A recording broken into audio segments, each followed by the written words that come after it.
"Allender, are you ready?" the husband called. They went to the mountains for 2 weeks to hunt elk. She was looking for her foam mat. She knew that sleeping on the ground would be very uncomfortable without some kind of foam between her body and the ground might be damp and cold. "Brian, have you seen my rug?" "I already put it in the truck," he responded. She grabbed her backpack from the floor by the door, and they walked towards the truck. The trip promised to be long. Brian Solin watched as his wife walked outside and down the sidewalk. He still couldn't believe that he had convinced her to marry him. They had been married for 3 months, and his heart was racing every time he looked at her. She was a tall, slender, dark-haired girl. Her hair was black with a bluish tint. She was wearing tight blue jeans and a buttoned-up white blouse. She looked so sexy that he wanted to call her back and have sex right now. She clearly wasn't wearing a bra. She was bright and athletic. She climbed inside and looked at him. "What?" she asked. "I just can't believe how beautiful you are." She smiled, white teeth flashing against her creamy face. She had rare, pale, almost translucent skin, and was cautious as she spent a lot of time outdoors, running around their neighborhood every morning and spending many days by the backyard pool. They both loved hiking and hunting. This was the second time they had been together, and he knew she was a good shot with any weapon. Her father raised deer and elk in the Upper Peninsula, and they looked forward to hunting. She hoped to take at least one of them. Brian wasn't much of a bow hunter, but he admired it. She looked at her boyish husband and felt something warm inside. She knew how lucky she was. He was an amazing lover, and Allender couldn't get enough of him. They were going to wait a little longer to have children. They simply enjoyed being married. Brian was a dream come true for her. They met during their senior year of college, and she knew she had found the other half of her soul. There was just something about him that made her melt. He was smart, witty, and had a sense of humor that matched hers. He was an outdoors man just like her, and he was the hottest man she had ever met. Those big brown eyes, a swimmer's body, and a stunning lover. Allender was in love, lusted after, and married the man she wanted to spend the rest of her life with. It was a long way from Colorado, so they stopped for the night in Des Moines. Towards the evening of the next day, they entered a leadoux and met their guides there. They were introduced, and they immediately liked one of them. Peter Thompson was a little cowboy about 5 feet 8 inches tall and weighing 120 pounds. He looked to be in his late 40s, wiry and light on his feet. The second guide was Rains Parker. He was completely different. He was about 6 feet 5 inches tall, weighed 250 pounds, and looked like a refugee from the 60s. He had long black hair and a ponytail and was very quiet. Allender thought he looked like he was in his early 20s and was very handsome. His arms were heavy with muscle, and it looked like he had no neck. When he shook her hand, she felt very small. Since she was almost 6 feet tall herself, she was a little alarmed. "Don't pay any attention to Rains," Peter chuckled. "In the 3 months that I've known him, he hasn't said even 500 words. He is a college student. He played football for the Raiders for a time, but he knows the forest. His father was a forester in these parts, and he knows the area like the back of his hand." They had dinner, and Brian and Allender tried bison for the first time. Rains prepared the food, and she came over to ask if she needed help. "No, I can handle it myself," he said. His voice was the deepest bass Allender had ever heard. If a grizzly bear could talk, she thought that's what it would sound like. "You can set the table if you want," he said. "The dishes are in that closet over there. Silverware in the bottom drawer." She set the table, and Peter poured her some good red wine. The bison was delicious, and Rains was a good cook. They talked about where they would go, and when she mentioned that she wanted to use a bow, Rains's eyes lit up. "Do you hunt with a bow?" she asked him. He nodded. "What kind of bow do you have?"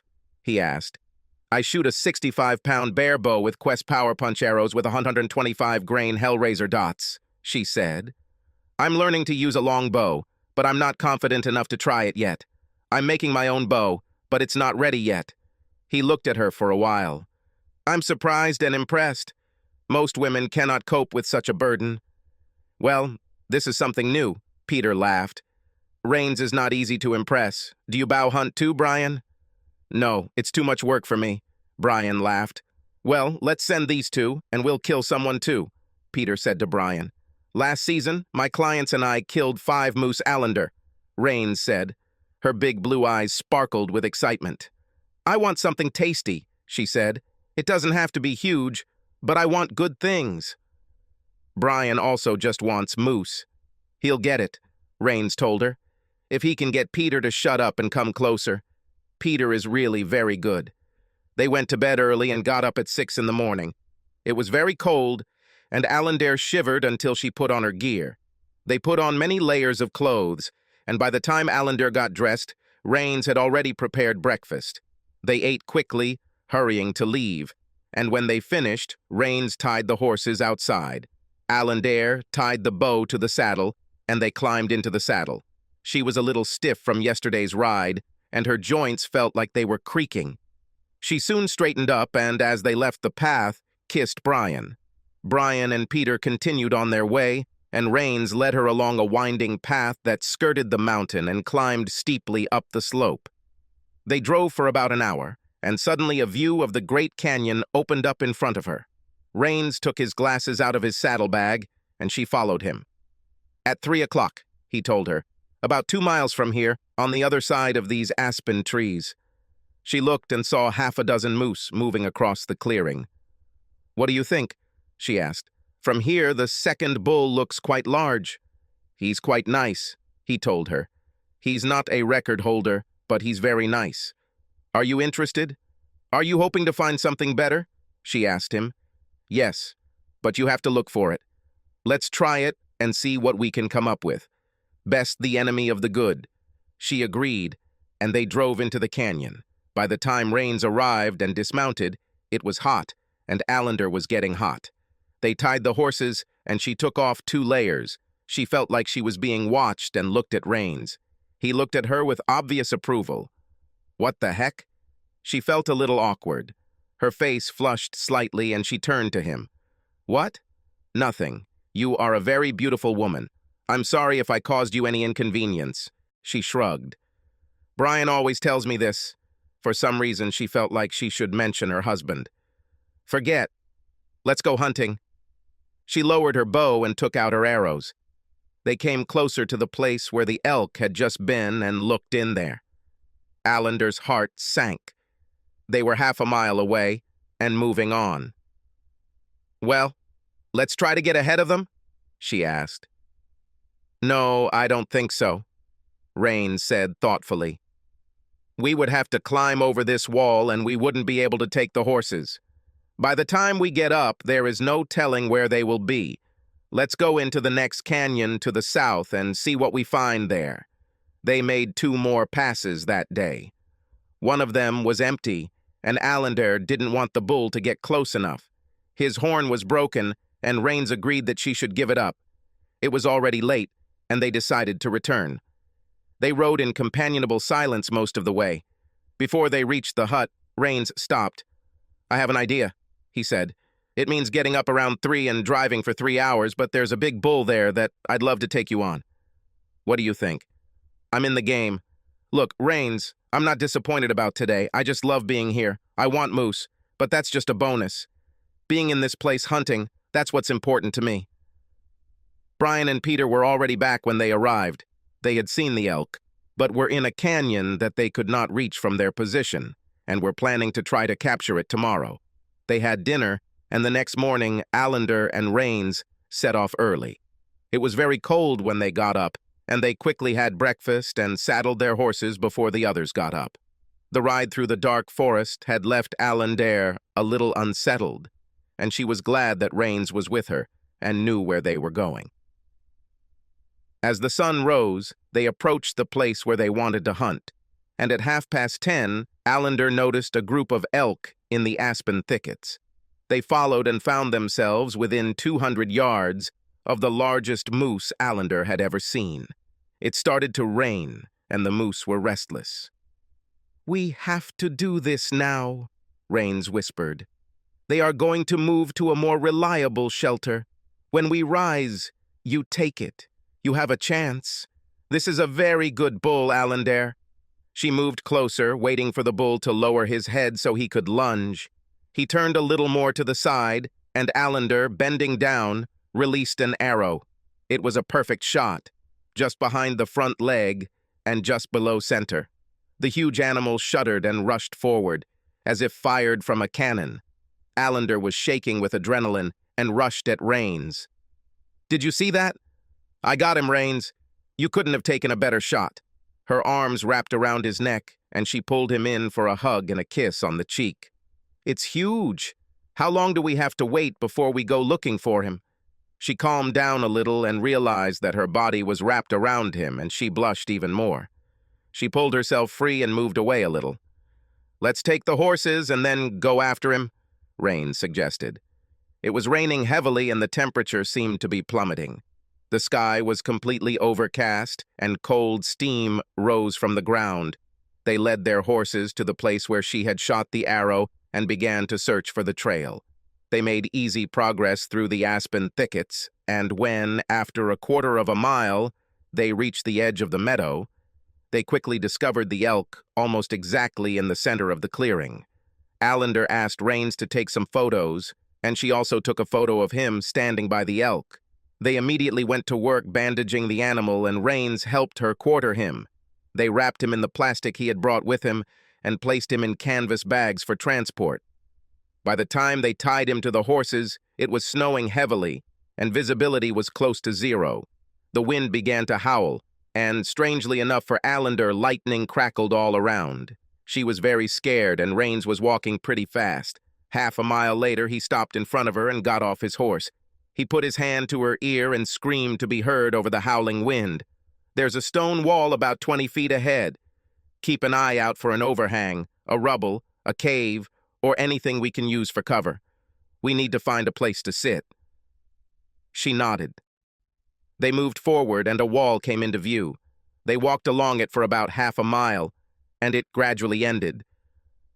"We have to go back the other way and look for it," Rains shouted in her ear.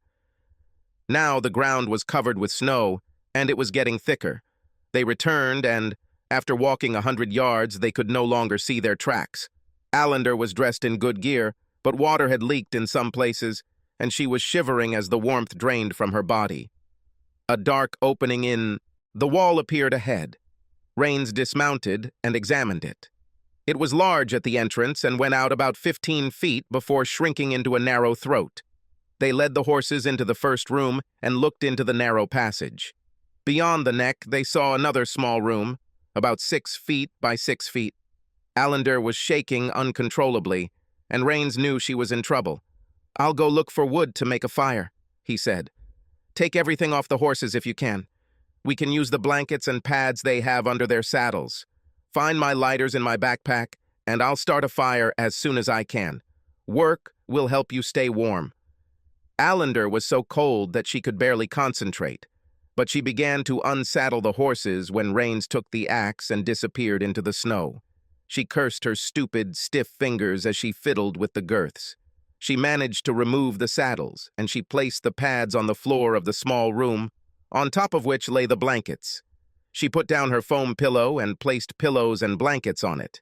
After clumsily rummaging through Rain's backpack, she managed to open it and find a dry bag with 3 lighters and a can of liquid inside. She made a circle of large stones just inside the narrow part of the shallow cave. The smoke should come out when they build a fire there, and it will also give the horses some warmth. By the time she finished, Rains had returned with an armful of dry wood that he had broken off from standing trees. He quickly broke off small branches and used them to build a small wigwam in the center of the stone circle. He gradually broke larger pieces until there were pieces the size of his wrist on top. Allender helped, and soon they had a decent pile. Rains sprayed lighter fluid on the smallest branches and wet them well. He made a small trace of the liquid and lit it with a lighter. The flame ran up the trail, and the pile burst into flames. 10 minutes later, they made a good fire, and Allender stretched out her frozen hands to the fire. She trembled and chirped her teeth. Rains was very worried when he looked at her and saw that her lips were bluish in color. "Allender, are you wet?" "Yes, some of my clothes are wet and I'm freezing." she said, through chattering teeth. "We need to dry your clothes," he told her. "You'll never stay warm as long as you're in wet clothes. Take off everything wet and wrap yourself in blankets. We'll hang your clothes on sticks by the fire to dry." The last thing she wanted was to undress in the cold air, but she was frozen. "Don't look," she told him. "I swear," he promised. "Do you want to be modest or lively?"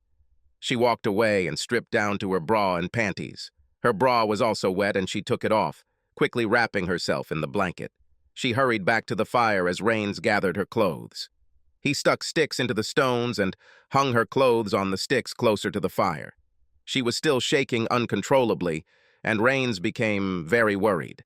She was unlikely to recover beyond a certain point of hypothermia and needed to be warmed up quickly. She was very sleepy and lethargic and did not notice how he took off his clothes. She perked up a little when he picked her up and laid her on the saddle cushions, which he brought closer to the fire. She felt a rush of cold air as he opened the blankets and then felt his warm skin against her cold body. He shuddered when he felt her nearby. She felt him lay her back on the saddle cushions, and his heavy body lay upon her, deliciously warm and spreading comfort through her. Allender floated in a sleepy haze, shuddering every now and then as the core of her body, trying to conserve heat, sent tremors through her. She felt her nipples, very erect from the cold, scraping against his chest as they breathed, and this sensation seemed somehow wrong to her, but in her daze she could not pinpoint this thought, and she did not have the strength to continue her. The fire grew as it began to consume large sticks, and embers began to form. The air in the small room warmed, and Allender began to warm up little by little, the combination of her body heat and the heat from the fire keeping her warm. She became more aware of her surroundings and the fact that she was under the covers, almost naked with a nearly naked man who was not her husband. "Rains?" She looked into his eyes. "I'm very sorry, Allender," he apologized. "For me, you are a very attractive woman. We are practically naked here, and we will sit like this for a while. I'm not a very sociable guy. I don't think I've ever met a woman like you. You are everything I could ever imagine wanting in a woman. If you were fat and ugly, the fact that you are so independent, smart, funny, and interested in everything I have would make me want you. You're not fat or ugly. You are stunningly beautiful. You have a body to die for, and I can feel those big breasts pressing against me. You feel like silk, and it's very exciting. I think this is the most I've talked to anyone in a year." "Thank you, Rains, that's very flattering. But I'm married," she said. "I understand that perfectly," he said. "I'm trying to act like a gentleman." "I appreciate it," she said. "Let's forget about it. Let's just stay here and try to stay warm. Do you mind if I sleep? Maybe it will be better this way." "How long do you think we will stay here?" "I have no idea," Rains replied. "This could happen in a few hours, or maybe in a few days.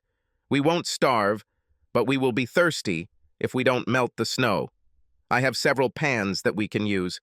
I really don't want to leave you here, but I need more wood. I'll use the walkie-talkie and let Peter and your husband know that we're safe and hiding in the cave." "I'll be fine," she said. "Now I feel warmer. As soon as my clothes are dry, I will help you. I don't need help right now. You were just scared. Just stay here and I'll come back." Within an hour, he had stacked a huge supply of firewood, including several large logs inside the cave, and turned around some of the elk they had taken. He cut strips from the waste and put them on green sticks, placing them on the edge of the fire. As the juices began to drip and sizzle, a delicious aroma began to permeate the air. He went out and brushed the snow, now over a foot deep, aside and tore off huge tufts of grass, bringing them inside for the horses to eat. He hobbled them, not that they could go far in such a storm, and the elk stripes were already reedy. Allender turned them over the fire, her stomach growling. Her clothes were not yet dry, so she was wrapped in blankets. Rains took salt out of his backpack and they ate. It was the most delicious thing Allender had ever tasted. It tasted like very tender beef, and they ate everything they had prepared. Rains took 2 metal pans and filled them with snow.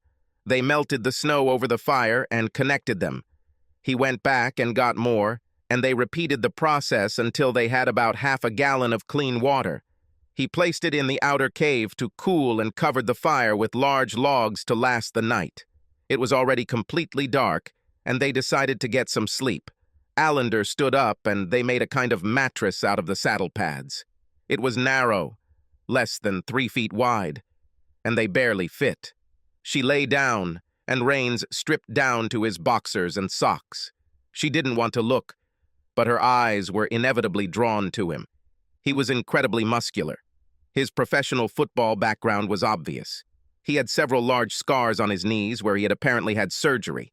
He didn't have the big belly she usually associated with football players. She guessed he must have lost a lot of weight from his football days. He slid under the covers next to her. She immediately felt warmer and at the same time very uncomfortable. The only way for both of them to stay on the pads is to either lie on their sides with their bodies touching or at least half on top of each other. Allender turned her back to Rains, and he did the same. His back seemed very wide and warm to her, and the awkwardness of the situation kept her from falling asleep for a long time. Rains seemed to have no such difficulty, and his breathing was slow and heavy. The rhythm lulled her, and she dozed off. When she woke up, it was pitch black, and she thought she had slept for a couple of hours. They tossed and turned in their sleep until Rains was on his back, and she was laying on top of him. Her cheek rested on his chest, and her breasts were pressed against his side. When she woke up, she was unconsciously rubbing herself against his thigh and was terrified. She felt his hand slide along her back and realized with horror that he was awake and knew what she was doing. She didn't know if he knew she was awake and thought she would just carefully turn her back to him. She began to move, and suddenly his hand slid down and cupped her buttocks, pressing her against his thigh. The touch caused an involuntary movement, and her plan to quietly roll over was thwarted. This was the most awkward situation Allender had ever found herself in, and she silently cursed her traitorous body for putting her here. He flexed his hip, and it made her move again, and a moan almost escaped her lips. Her hips continued to squirm slowly, something she couldn't control. She found it very difficult to think. The feeling that left her empty was still strong in her mind. She felt his hot breath ruffle the little hairs on the back of her head as he nibbled on her earlobe. Goosebumps ran down her arms. "Oh, God," she breathed. "Rains, you're killing me." These were the first words they spoke. "You're so hot, Allender," he whispered. "God, you're so hot and you're so beautiful. I cannot do anything." As their movement slowed and stopped, his heavy weight on her felt so warm and soothing that she floated in a sea of sexual euphoria. Rains pulled away from her and hugged her, holding her close as they regained their strength. Her mind began to clear, and when the enormity of what had happened fully dawned on her, she began to cry. She trembled and sobbed as he held her. "What happened, Allender?" he asked softly. "Damn you, Rains," she sobbed. "I shouldn't have allowed this to happen. I love my husband and have never even thought about another man. Now I'm a cheater, and it will never be the same for me. I despise myself, and I hate you for it. How am I going to meet Brian? Get your hands off me, Rains. I'll go check if my clothes are dry." She stood, and he watched with regret as her incredible naked figure disappeared into the now dry clothes. She returned to the blankets and crawled into them. "You will meet him face to face as always," he said. "Nobody will ever know that this happened. I'll never tell. We are two people trapped in a situation that neither of us intentionally created. We didn't cause the storm. We didn't plan to freeze. How in the name of all that is holy can you expect anything else? We were two adults, naked in a pile of blankets in the middle of a snowstorm. It happened, and I refused to feel bad about it. In fact, I liked it, and so did you. You came 100 times. I am not your husband's rival in love. I know you love him, and nothing we did will change that. The truth is, I'm sorry. I wish I had met you first, but this did not happen. We've been stuck here for God knows how long, and I'm with the sweetest, most gorgeous, most interesting woman I've ever met. She was naked in my arms, and I swear to God, I don't regret a thing. Aren't you warm now?" Allender laughed. Well, yes, that's a plus. Rains, I truly love Brian and I wouldn't leave him for anyone else, not even you. Are you seriously trying to take this away from me? If you give me even the slightest trouble, I will come back here, hunt you down, and kill you. You'll never see me coming. Quite seriously, Allender, he said, I'm not trying to steal you for myself. I know that you are not mine and will never be mine, but I was lucky. I borrowed you for a while. I can live with it if you can. Now, I don't really like myself either, but this is not a normal situation. I know how it happened. I know that you are not a cheater. It's just not in you. If that were the case, I wouldn't be attracted to you. We are under a lot of stress, in an emergency situation, and this just happened. I pray to God that you will be mine. You don't, and I will regret it for the rest of my life. I'll just have to live with it. You will leave, we will never see each other again, and life will go on. The next chapter in your life will be without my participation. Allender looked outside. The snow stopped falling and she saw stars in the sky. After we leave here, if I ever hear your name or see you again, I swear I will hunt you down and put an arrow in your heart. Be sure. I'm leaving. Are you coming? Allender was silent the entire way home. She didn't know what to do. Her first reaction was to silently live with herself and her guilt, be the best wife a man had ever had, and spend the rest of her life making Brian deliriously happy. These thoughts haunted her for 100 miles. She will never be able to live at peace with herself. She could never be that deceitful or insincere. Brian deserves better. Damn, she realized. He deserved better than her. She will pay the piper when they return home. She curled up miserably and fell asleep. The journey was endless. She could tell that Brian sensed that she was upset, but he had no idea what it all meant. She knew that he could not imagine what happened in that cave during the storm. It was unthinkable. She herself could hardly believe it. Allender has never been promiscuous. She had been with 3 men before Brian, all of them in long-term relationships, and now her weakness and stupidity were eating her alive. Why did she let this happen? This question haunted her every minute. They unpacked their things, and he sat in the living room, checking his email. She poured 2 glasses of good whiskey and sat down next to him. "Brian, I have to tell you something," she said, calmly. He closed the computer and leaned back against the pillows. "Okay, shoot," he said. "I know something is bothering you." "I did something terrible there," she said. The story spilled out, and she felt shame and burning guilt envelop her like a shroud. She saw that he was in great pain and spared him details that could have caused him even more pain. Tears streamed down his cheeks, and she wanted to brush them away and take the pain upon herself. She barely controlled herself and held herself in an iron grip, trying to retell this sordid story in a calm and dispassionate voice, as if it were a story written by someone else about a long time ago. "We have 2 paths before us," she said. "If you want to divorce me, I will go and pack my things. I know this is what I deserve. I won't complain or whine. I'm not going to insult you by begging, although that's what I'd like to do. I will sign whatever you decide. I won't dispute anything. I'll leave and never bother you again if that's what you want." "Okay," he said. Allender's heart sank like a stone in her chest. Without another word, she stood up and began to pull out her suitcases. "What are you doing?" "I'm packing my things. Didn't I understand you correctly?" "No, I just agreed with you," he said. "You still haven't indicated the second path." She returned and took a sip of whiskey, feeling the warmth burn her. "He's not going anywhere," she said. "The second way is not to go anywhere. You will forgive me, I will repent, and we will remain married. You grant me forgiveness. I know I don't deserve this, but this is what I want. I know this will be hard and I don't deserve your forgiveness. I have no right to expect this. Are you in love with Rains?"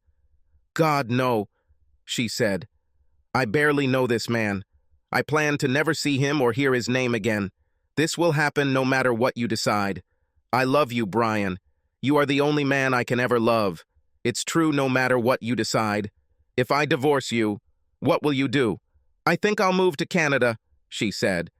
"I always wanted to live there. This is an athlete's paradise. I'll buy myself a little hut somewhere in the middle of nowhere. Maybe Dad will come and help me get started." Brian lay motionless, and only the rocking of the drink in the glass indicated that he was alive. He didn't say anything for a long time.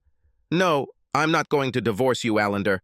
I don't want to say or do anything that I'll regret later, but I want you to leave. I don't think I can be around you for a while. Maybe I'll survive this. Maybe I won't. Yes, I believe that you don't love him and don't want to see or hear about him.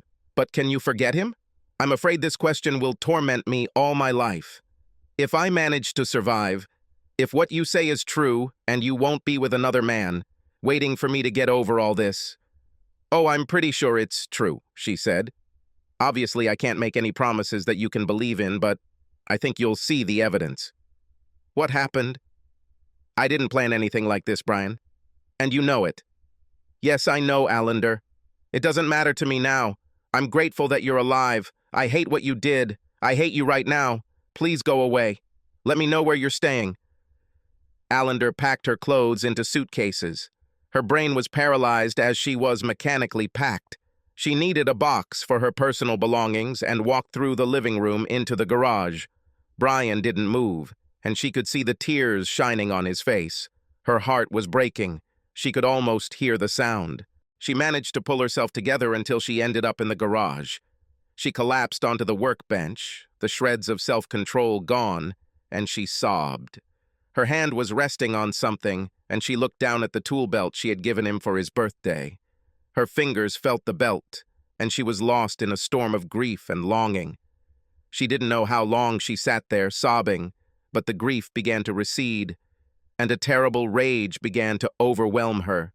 Rage at herself, at Rains, at the storm, at everything that had come together to end all her dreams, all her ideas of own dignity and worth as a person.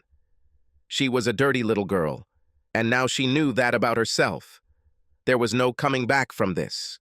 Her self-loathing grew until she felt the depths of despair. What she did to the man she loved, sitting there with tears in his eyes, was unforgivable. He loved her and she failed. It was the worst possible failure and she was broken. She took a deep, shuddering breath. Her weapon rack hung on the wall. She absorbed the beauty of these instruments of destruction. It seemed fitting that she should end her pain with something she enjoyed so much. She stood up and removed her vintage Browning Sweet 16 from its padded hooks. She opened the chamber and rummaged through the drawer for buckshot. Having found it, she inserted it into the chamber. "Allender?" Brian's voice made her shudder. "What are you doing? No! You shouldn't do that. You can't run away and leave me in this. You can't take the cheap way out. What are you trying to do? Ruin my life forever? Don't be a coward. You have never been a coward. Face the mess you've made and fix it. What the hell is wrong with you? What happened to the girl I married?" She turned to face him. "She's lost, Brian," she sobbed. "She's broken and doesn't know how to move on." "I'm so afraid." "What should I do now?" "I don't know," he said. "Not this. Promise me that when you leave, you won't do this. Find yourself, Allender. When you do, let me know. Put the gun down." Allender took a deep, shuddering breath. "I promise, Brian." She didn't put the gun down. "No, I take it with me to remember. I need all my stuff, Brian. These things are part of who I used to be." "I'll pack them tomorrow and send them to wherever you are," he said. He turned slowly and walked back into the house. Allender put the Browning in its case and carried it to her car. She took the box she came for, carried it upstairs, packed her personal belongings, and put them in the car. She walked into her office one last time, grabbed her laptop and a photo of Brian. She locked the front door behind her and headed west. She had no idea where she was going, but she knew it would be far. A couple of hours later, she called Brian and asked him to pack her things into boxes and leave them in the garage until she decided where she was going. 3 days later, she was in Winthrop, Washington. She saw a sign with the name of the town of Conconuli and felt a connection. It was a quaint little town accessible only by snowmobile in the winter, and Allender fell in love with it. There was a shop for rent with an apartment above it, and she settled into it. She sent Brian her address, and her things arrived 2 weeks later. Allender was well off financially and spent a month just getting to know the area and the local people. She discovered that she could rent large tracts of land for hunting and fishing. She opened a guide service, and by the time summer arrived, she had her first clients. They fished for trout, and she really enjoyed the job. She felt good physically, but inside, she felt dead. Her heart was damaged, and she spent time alone whenever possible. She cried at night, every night, and began to think that she would never be happy again. She was amazed that one 6-hour period of life could cause such destruction. She wrote to Brian once a week, and he always replied. As Brian watched Allender leave the house, he could barely stop himself from running after her and begging her to stay. She looked so small and broken and alone that it broke his heart. He managed to restrain himself. This was the only way forward. Allender needed to rediscover her inner strength, and she had to do it herself. They would sort out the issues between them when she was safe and sound. He was desperately afraid that, in her despair, she would forget about her promise and commit suicide, but he knew that she honestly kept her promises and hoped so. It had always been this way, except for one occasion, and it was this broken promise that left her an empty shell of herself. He hoped time would heal her. When she called him and asked for her things to be delivered to her, he knew she was on the mend. Having got rid of this burden of worries, he soon turned to other thoughts. He knew how it happened. Extraordinary circumstances took her beyond normal reactions. He knew that men were constantly pestering her. It had always been this way, and he had watched more than once how she dealt with it. He even saw her become furious when several guys refused to take no for an answer. Allender could turn into a tiger when she was touched, and he saw her break the arm of a man who groped her in the club lobby near the toilet. Has she really changed so much that she just now allowed something similar to what happened? Was all that was required for her character to collapse was the appropriate set of circumstances? If this is so, then they have no future with her. How would he know?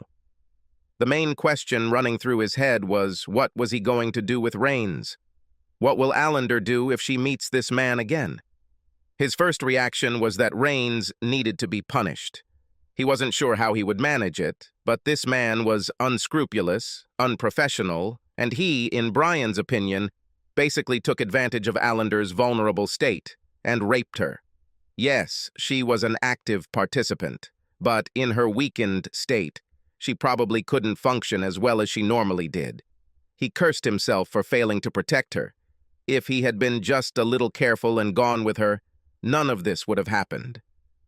He didn't take any blame for the act, but he was less than vigilant.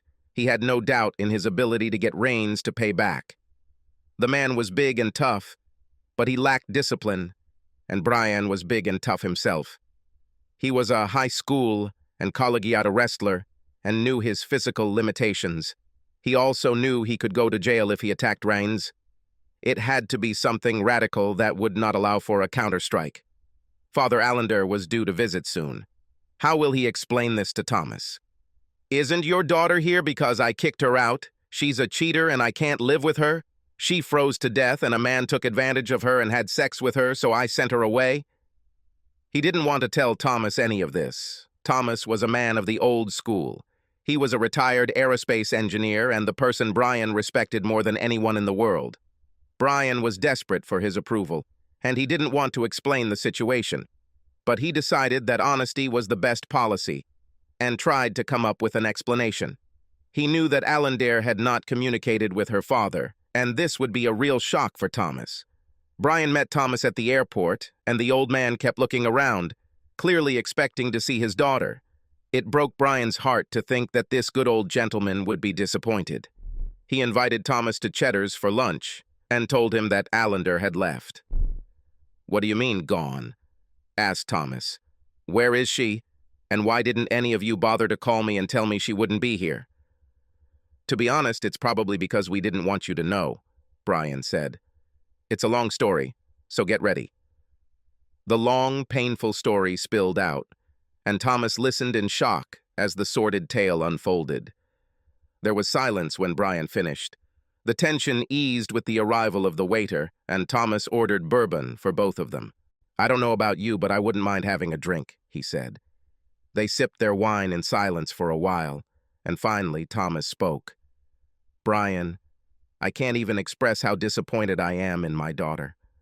I'm so sorry that I failed you both as a father. I can't imagine how you feel right now, and I will do everything in my power to help you.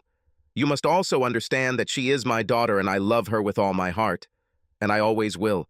I will express my disappointment to her the first time we meet. Then I will forgive her and still love her. My love for her does not depend on whether she is perfect or even good. I love her not because she makes me proud or because she is perfect. I love her because she is my daughter. I love her for who she is, not what she does." "I understand, sir," Brian said. "I didn't expect anything else." "So what are you going to do?" asked Thomas. "This situation is unbearable. This problem needs to be solved." "I was hoping you could tell me how to do this," Brian said. "Take me home and let me sleep," Thomas said. They ate dinner very gloomily in silence. They went to bed, and Thomas lay awake, thinking all night. He got up at 6 and prepared breakfast. When Brian got up at 7, everything was ready, and they talked over a cup of coffee. "As far as I understand," Thomas explained, "you have very few options. You don't know what Allender is thinking. You may think you don't know her at all. I believe that what happened is so out of character for her that she is broken inside because of it. 5 months have passed, and maybe she has found her way back. She hasn't told you this, but she may be waiting for something that none of us understands. I've decided that the only way back or forward for you two is a test. She will either pass the exam or fail. In any case, there will be a result. Do you think she's ready?" "I have no idea," Brian answered. "What kind of test?" "Let's see. I think I've thought about it," Thomas said. "From the way you described this Rains guy, I think he would jump at the opportunity to take a second shot at her. I think we should arrange this." "Jesus Christ, Thomas," Brian said. "Are you crazy? That's the last thing I want. You have no idea how many times I dreamed of killing that bastard. I don't want her near him." "Yes, I understand," said Thomas. "But the real problem is that you have no idea how she will react if she gets into trouble again. That's the crux of the problem. I think you should inform him through some third party that you have broken up. If he's as predatory as we think he is, he'll jump at the chance. If he doesn't react, it means we underestimated him.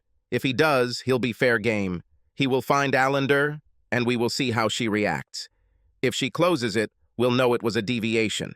If she doesn't, we'll know she has some deeper character flaw, and you need to move on and leave her to me." Brian thought for a moment. "This is damn risky," he said. "What if he tracks her?" "Brian, I've hunted on 5 continents. You are very good yourself. We'll be watching her like hawks. I'll kill that bastard myself if he does any harm to her. You figure out how to get the message to him, and I'll plan the rest." 2 weeks later, Peter Thompson and Rains Parker were having dinner together at their base camp. "Tell Parker," Peter spoke. "Do you remember that cute couple that was here 6 months ago? Their names were Brian and Allender Celine. They both took the moose, and you were stuck with her for a while. She was very hot. Do you remember?" Parker looked at Peter but didn't say anything. "The boss said they broke up," Peter said. "This is a real shame. I thought they really loved each other. Do you know anything about this, Parker?" Rains blushed. "What are you suggesting?" "I'm not hinting at anything," said Peter. "I'm asking you directly. Do you have anything to do with their breakup? Can you confess like a man? I think your face says it all." "Talk to me like that again and I'll rip you in half," Rains growled. "Ha!" Peter laughed. "Just try to attack me and I will kill you like a dog. Having sex with a client. Did you get her drunk? She was cold and you offered to warm her up? Look at you, you damn sneak, right? She froze, and you took advantage of her. You son of a bitch." He pulled out a pistol. "No, sit back down. I'm leaving. I won't work with a dog like you. Thank God your daddy isn't around to see what a piece of crap he raised. I'll tell the boss what happened." He backed away from the camp, and Rains heard the patter of his horse coming down the path. He didn't care what Thompson thought. All his mind caught was that Brian and Allender had broken up. He still thought about her, every day. Her gorgeous face, the way those large breasts pressed against his chest, the look of ecstasy on her face, the sound of her voice and the impact of her personality. He had never wanted a woman more in his life. He dated hundreds of women during his football glory days, but none impressed him as much as Allender. He was going to find her and claim her as his own. Allender was working on her longbow. She made a layered bow using hickory backing and bois d'arc wood. It was a huge weapon, 79 inches long, and it weighed enormously. She practiced this art. She wanted it to be not only functional, but also beautiful. She was very proud of it. Someone knocked downstairs and she went to open it. It was one of her neighbors. Lars was a born boy. That was the only way to describe him. She felt he was a free spirit, something of a throwback to the hippies, and she liked him. What she didn't like was his persistent attempts to get her to go on a date with him. "Hello, Allender," he greeted. "I was wondering if you wanted to go get something to eat." "I'm busy, Lars. I'm working on the bow." "You need to eat. Why do you always tell me you're busy? When are you not busy?" "Listen, Lars," she said impatiently. "I like you, okay? You are a very handsome guy. You shouldn't have any problems getting dates. Why do you keep asking me? I'll always be busy. This has nothing to do with you. Have you seen me date men? You haven't seen this and won't see it. I won't go anywhere with you, and if you don't stop bothering me, we won't even stop being friends. Do you understand? Why don't you want to come with me?" He began to argue, but Allender heard her phone ringing upstairs. "I have to answer the phone." She closed the door in his face. Her phone went to voicemail when she found it. It was under the coat she had worn before, and she didn't recognize the number. Her blood froze when she heard Rain's voice. "Hello, Allender," she heard. "I know that I promised you never to remind me of me again. I heard that you and Brian are no longer together. I'm really sorry if this has anything to do with me. The point is, if you're not with Brian, I'd like to see you. I don't know where you are, but I have this number. Please call me. I need to see you." Allender dropped her phone.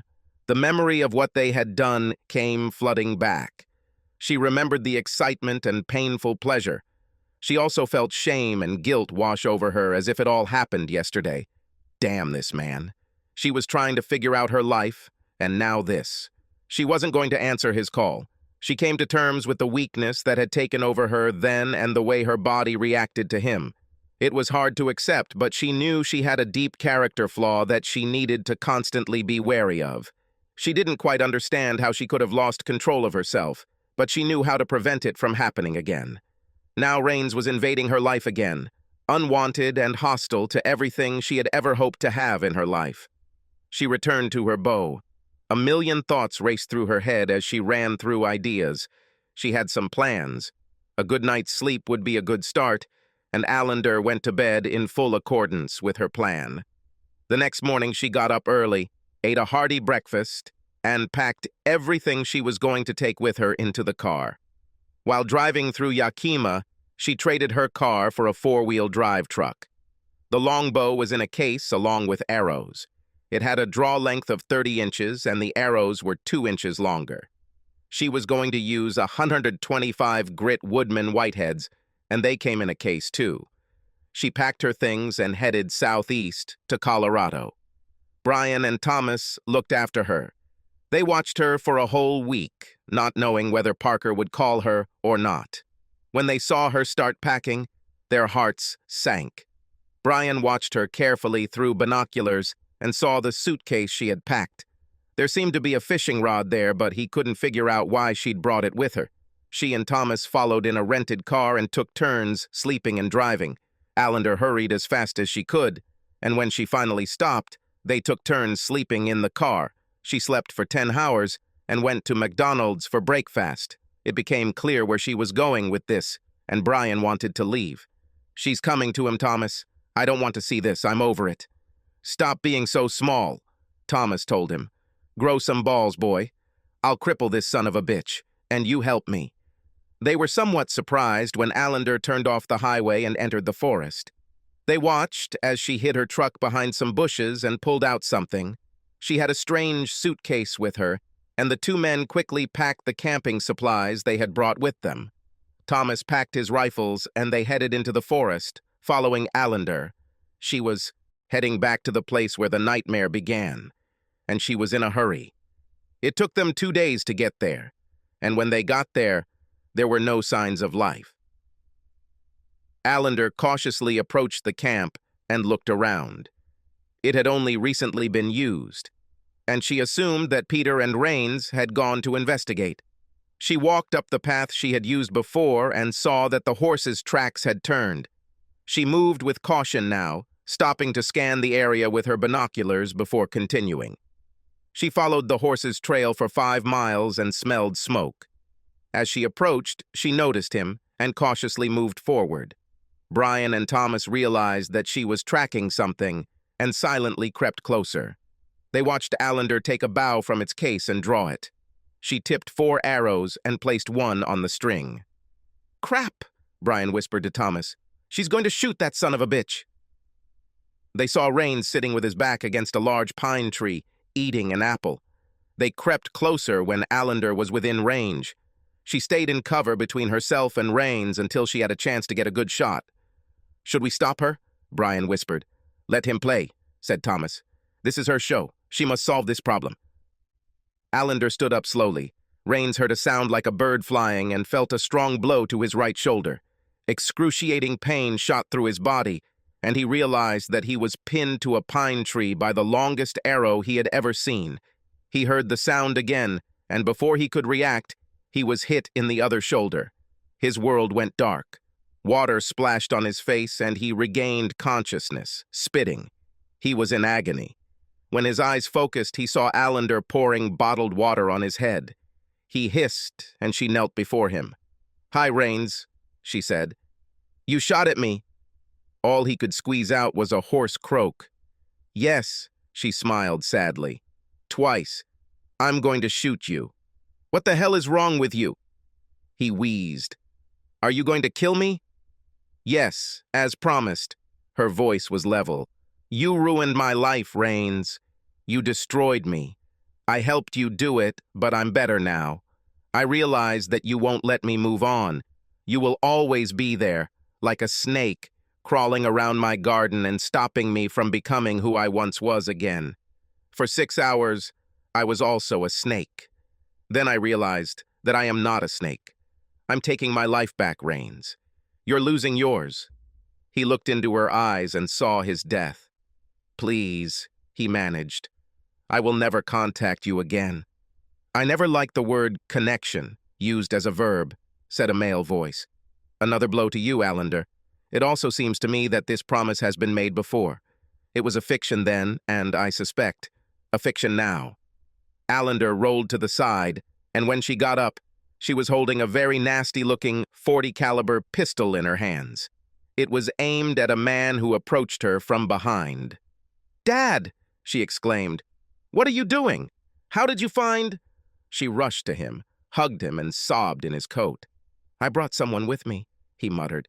Allender raised her head and saw Brian appear from behind the rock. "Oh, God," she sobbed. She ran for what seemed like miles.